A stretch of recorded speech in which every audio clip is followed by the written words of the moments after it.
আইয়ুহাল্লাযীনা আমানুত্তাকুল্লাহ, আল্লাহর উপর ঈমান আনয়ন করো, আল্লাহকে বিশ্বাস স্থাপন করো, আল্লাহর বরত্ব নিয়ে আলোচনা করো। আল্লাহ তাআলা যেটা আদেশ করেছে সেটা করো, ঈমান আনো এবং আল্লাহ তাআলাকে ভয় করো। ওয়াকুনু মা'আস সাদিকিন, সত্যবাদীদের অংশগ্রহণ সংসব লাভ করো, সান্নিধ্য পদার্থ করো। সৎসঙ্গী সর্ববাস, অসৎ সঙ্গী সর্বনাশ। আতরের দোকানে গেলে আপনি যদি আতর নাও কিনেন, তারপরও আপনার গায়ে আতরের ঘ্রাণ। আল্লাহ তাআলা নবী করিম সাল্লাল্লাহু আলাইহি ওয়াসাল্লামকে জানিয়ে দিলেন যেন তারা নফল নামাজ, নফল ইবাদত, নফল জিকির বেশি বেশি করার কারণে আমার নৈকট্যশীল বান্দা হয়ে যায়।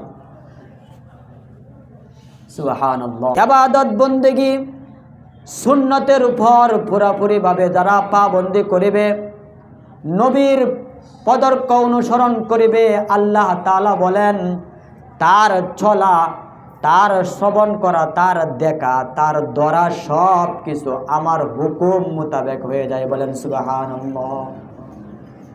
তার চাউনি, তার চক্ষুদয় আল্লাহ তাআলার নেয়ামতগুলা চাইবে। গান বাজনা, অশ্লীল বেহায়াপনা প্রকাশ্যভাবে অশ্লীলভাবে করবে না। হাদিসের মধ্যে আসছে হযরত সাঈদ ইবনে বক্কাত তাবেঈ ছিলেন এবং বড় মুহাদ্দিস ছিলেন। ওই আবু সাঈদ ইবনে মুসাইফ রহমতুল্লাহি আলাইহি, তার সান্নিধ্যে, তার সংসবে, তার দরবারে ইবনে ওয়াদাই রহমতুল্লাহি আলাইহি তিনি অনেক সময় আসা যাওয়া করতেন। হঠাৎ করে কিছুদিন তার দরবারে, তার কাছে আসা যাওয়া কানকার মধ্যে তার দরবারে আসা যাওয়া করেন নাই। জিকির মা সাঈদ ইবনে নুসাইম রহমতুল্লাহি আলাইহি বললেন, ও আব্দুল্লাহ ইবনে, আমার স্ত্রী মারা গিয়েছে, অতএব আমি কিছুদিন আসতে পারি নাই। এভাবে কিছুদিন যাওয়ার পর আবার যখন আসলো তার দরবারে, তখন বলল, তুমি কি আবার বিবাহ করবে কি? বলতেছেন, আমার কাছে কে বিবাহ দিবে? আমার কাছে দিনের আমদানি রপ্তানি মাত্র 2-3 আনা আমার কাছে আছে সম্বল। বলল, আমি তোমার কাছে বিবাহ দিব। দেখেন আল্লাহ তাআলা আপনি আমাদের রিজিক এবং আল্লাহ তাআলা দুনিয়া এবং আখিরাতের শান্তি কোথায় থেকে যে আল্লাহ তাআলা বাহির করে। যারা নেককার, লা খাউফুন আলাইহিম ওয়ালা হুম ইয়াহজানুন, আল্লাহ তাআলা বলেন যারা মুমিন আল্লাহর জন্য হয়ে যাও, আল্লাহ তাআলা দুনিয়া সব কিছু তোমার জন্য আল্লাহ তাআলা দিয়ে দেন। বলেন সুবহানাল্লাহ। তখন তৎক্ষণাৎ হযরত সাঈদ ইবনে জুরা মুসাইম রহমতুল্লাহি আলাইহি বললেন, তাহলে রাজি থাকলে আসো। সবাইকে নিয়ে খুতবা পড়ালেন। খুতবা পড়ানোর পর তার মেয়েকে তার কাছে বিবাহ দিয়ে দিলেন। বলেন সুবহানাল্লাহ। বিবাহ দেওয়ার পর তিনি অনেক খুশিতে আত্মহারা হয়ে গেছেন। তার খুশি আর তিনি জানেন এবং আল্লাহ তাআলাই ভালো জানেন, এমন খুশি হয়েছেন। খুশি হয়ে যাওয়ার পর যখন বাড়ির দিকে রওনা দিলেন, বাড়িতে যাওয়ার সময় খুশিতে এবং চিন্তিত হয়ে গেলেন, বিবাহ আবদ্ধ হয়ে গেলাম, আমার স্ত্রীকে তো তুলে আনতে হবে, তাহলে আমার কাছে কোনো টাকা পয়সা নাই, কার কাছ থেকে ঋণ করব, ধার করব? যে আমার কাছে তো কোনো টাকা পয়সা নাই, খরচ হবে অনেক টাকা। হ্যাঁ, মহারানা দিয়েছিল, মহারানাও নাই। অনেক সময় খুঁজে কাজে 8-10 আনার টাকা, 10 আনার রুপিয়া বা আনা, ওই সময় মহারানা ধার্য করে বিবাহ আবদ্ধ করলেন। কিন্তু ওই আমাদের মাযহাব অনুযায়ী ওই অল্প টাকা হয় না মহারানা, কিন্তু অন্য মাযহাবে মনে ছিল। যাক, যখন বাড়িতে রওনা দিল, সারাদিন উপাস মানে রোজা রাখেছে, ইফতার করলো, ইফতার করে তারপর নামাজ পড়লো মসজিদে। নামাজ পড়ার পর যখন বাড়িতে রওনা হলো, বাড়িতে গিয়া বাতি জ্বালাইলো, দরজা খুলে যখন কয়েকটা রুটি এবং জাইতুনের তেল সম্মুখে নিয়ে বসলো, খানাপিনা করবে, তখন সময় দরজার মধ্যে করাঘাত হলো।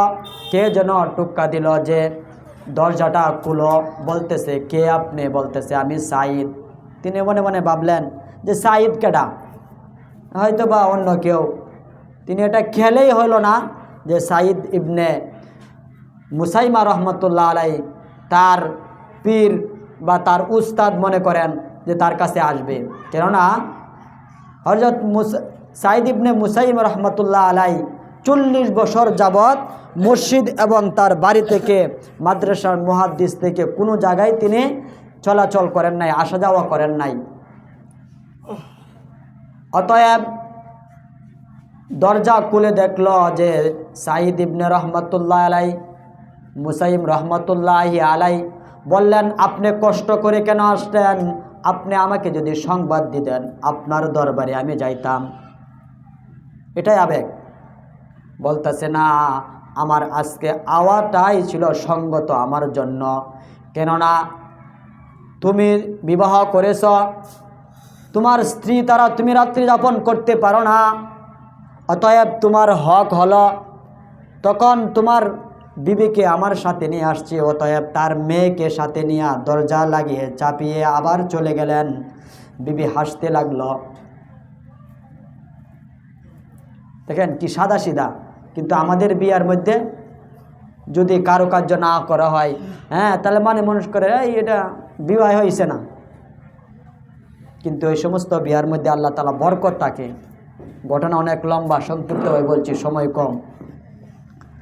তখন তাকে রুটি দিয়া তাকে না দেখে ছাদের উপরে গেলেন। রুটিগুলা, জাইতুনের তেল আর রুটিগুলা লুকিয়ে রাখলেন। রাখিয়া ছাদের উপরে গিয়া সবাইকে ডাকলেন। সাঈদ ইবনে জুবায়ের মুসাইম রহমতুল্লাহ আলাই তার কন্যাকে আমার সাথে বিবাহ দিয়েছে। তার মাকেও বললেন। তার মা আসিয়া বলল, মাত্র 3 দিন হয়েছে বিবাহ, অতএব তোমার সাথে কোনো কথাবার্তা নাই, তোমার সাথে কোনো ইয়া নাই। যদি 3 দিন 4 দিনের ভিতরে তার সাথে দেখা সাক্ষাৎ করো বলে চলে গেল। চলে যাওয়ার পর তারপর তাকে মেয়েকে 4 দিন পর বা 1 মাস পর তাকে দেখলো অত সুন্দরী মহিলা এবং হাফেজা মহিলা। ওই মহিলা সুন্নতে রাসূল সাল্লাল্লাহু আলাইহি সাল্লাম সম্পর্কে অনেক জ্ঞান রাখেন এবং স্বামীর কর্তব্য সম্পর্কে অনেক ধারণা রাখেন। এভাবে যখন 1 মাস শেষ হয়ে গেল, হযরত সাঈদ ইবনে মুসাইম রহমতুল্লাহি আলাইহি দরবারে গেলেন। 1 মাস পর যখন তার দরবারে গেলেন, যাওয়ার পর বলতেছে, সকলে চলে যাওয়ার পর বলতেছে যে তোমার কাছে যে লোকটি দিয়েছি সেই লোকটির ব্যবহার, সেই লোকটি কেমন বলো। বললেন, ইয়া রাসূলুল্লাহ, আমার উস্তাদ যে আব্দুল্লাহ ইবনে সাঈদকে বলতেছেন যে আমি এমন মহিলা পেয়েছি যেন সে নেক আমলের মধ্যে অনেক ভালো এবং দুশ্মনদের জন্য তিনি কি অনেক ঝামেলা। বলতেছেন যে যদি তুমি কোনো সমস্যা হয় তাকে লাঠির দ্বারা তুমি আঘাত করবা। তার বাপে তাকে বলল লাঠির দ্বারা আঘাত করার জন্য। তারপর যখন এভাবে অনেক দিন কিছুদিন চলে গেল, বাসায় চলে আসলো। আসার পর আব্দুল্লাহ ইবনে সাঈদ ইবনে জুবায়ের মুসাইম রহমতুল্লাহ আলাই তার জন্য এমনভাবে 1000 দিরহাম তার জন্য বাড়িতে পাঠাইয়া দিল। বলেন সুবহানাল্লাহ। বিবাহ দিল এবং কি টাকা পয়সা দিয়ে তার বাড়িতে পাঠাইল। পাঠানোর পর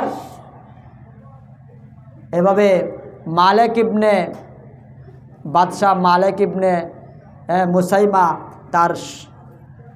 তার ছেলের জন্য, যুবরাজের জন্য তার প্রস্তাব দিয়েছিল ওই আল্লাহর ওলির কাছে যে আপনার মেয়েকে আমার কাছে, আমার ছেলের কাছে বিবাহ আবদ্ধ করেন, বিবাহ দিয়ে দেন। যখন রাজি হলেন না কোনো এক কারণে, ওই আবদুল্লাহ ইবনে জুবায়ের, সাইদ ইবনে জুবায়ের মুসাইম রহমতুল্লাহ আলাইকে এমন কনকনে শীতের মধ্যে 100 বেতাঘাত দিলেন, এবং কি 100 বেতাঘাত দিয়াই ক্লান্ত হন নাই, কলস ভর্তি পানি তার মাথার মধ্যে ঢেলে দিলেন।